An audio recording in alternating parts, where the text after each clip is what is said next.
Tēnā koutou, tēnā koutou, tēnā koutou katoa. Ko Waitakere Rangers te maunga, ko Waitakere te awa, ko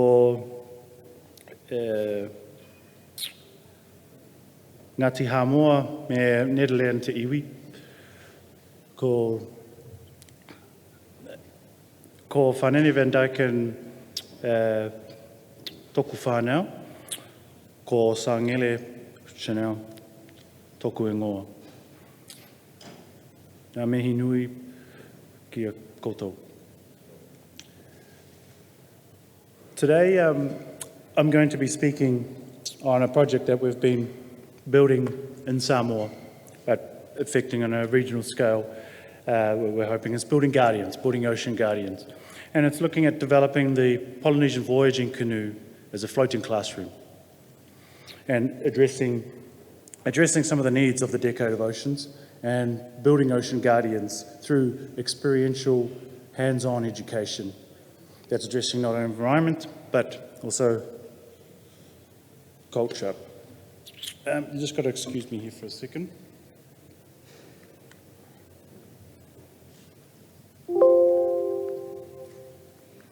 Okay, so as I began my journey, I just wanted to start big. We live on a single blue planet in the middle of the galaxy. We need to be constantly reminded of that.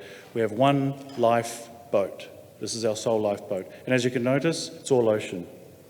And for thousands of years, this was the domain of my ancestors and many ancestors of the people here. And they developed these voyaging canoes so that they could expand and explore. They knew the secrets of the ocean. This knowledge and their ability to not only learn the secrets of an ocean, but harness it in this relationship with nature, allowed the expansion of Polynesian culture throughout all these islands and settled these vast little specks of dots in the middle of the ocean. It's an amazing feat, amazing. It was their connection to nature that allowed this to happen. They used nature, stars, moon, sun, wind, animal signs, birds, temperature of the water, in order to be able to navigate. And this also formed the basis of the cultural understanding and that stewardship, that relationship that they had with nature. In order to perpetuate that and that knowledge, they did this in ways that were different to what Westerns had done, different to reading and writing. This was done through song, dance, chant. This was done through models, getting out there and physically doing things. Tattoos with symbolism that allowed you to transfer that knowledge to the next generation. This is very important when you are perpetuating culture and information. As time went on, things changed, new explorers coming in, new ideologies, new ways of thinking, new relationships to nature. As time went on, territories being drawn, lines being drawn on the map.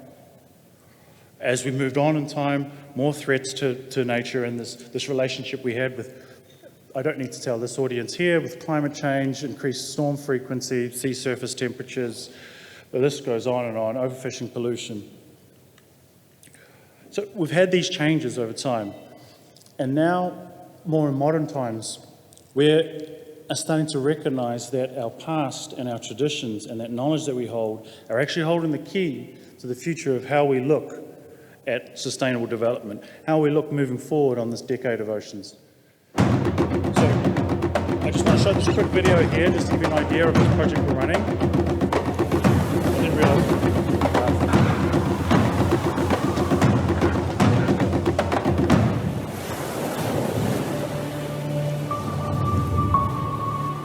Our ancestors lived in harmony with what they had. They understood stewardship.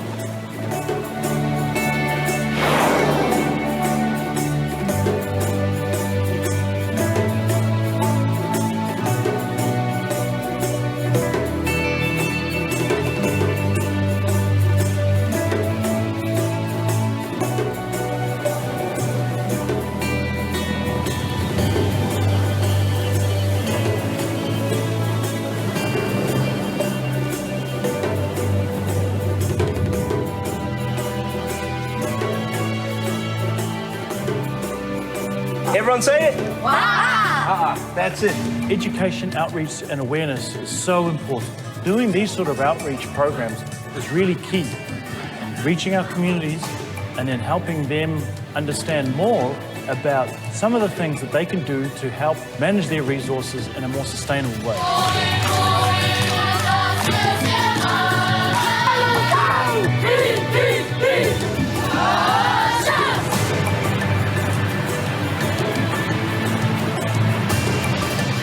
Through reviving this history, utilising the power of the canoe is one of these ways forward in order to help our people plan a more sustainable future.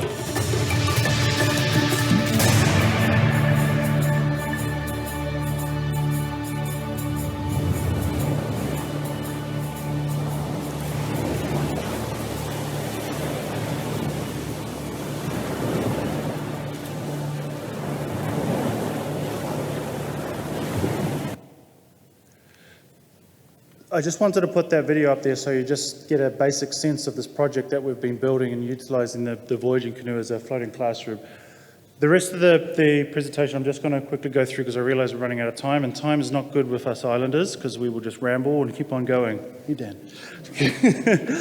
So I'm not going to go about how we co-created this program with our government partners, our NGO partners, our partners such as UNESCO, or talk about the different modules that we created in addressing the themes of what our people were looking at really needing addressing and understanding the multiple intelligences. I'm not going to go into details about the project and the activities that people are doing, what we were covering, the champions that we're building, getting some of these kids out in the water. This presentation is not really about some of this. Waste management, fun games, understanding our cultural heritage and where we fit in the Pacific, and that knowledge and how that knowledge was passed down. That's not what we are. We're not even going to be talking about the results so far. I can leave this up here, and you guys probably won't remember some of these results, but they're fantastic, so I urge you to come and talk to me afterwards. What I am going to talk about, though, is impact, because that, at the end of the day, is what we're all going for here. Impact. Impact on individual kids, right? Impact on individual kids like Sione here. You see Sione here sitting in the centre. He was blind. And because the education system that we're running, which is all hands-on, interactive, songs, dance and chants, he participates just as equally as everybody else. And he shines. When we had Sione come, his parents didn't want him to participate because they were worried that he was going to get teased, he's not going to get much out of it. They didn't understand this concept of all hands-on activities and stuff. We had to beg.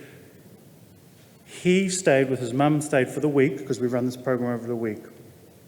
And he shone. He was a leader in his group. He was so articulate. Others followed him. And he understood the concepts. He knew what coral polyps were.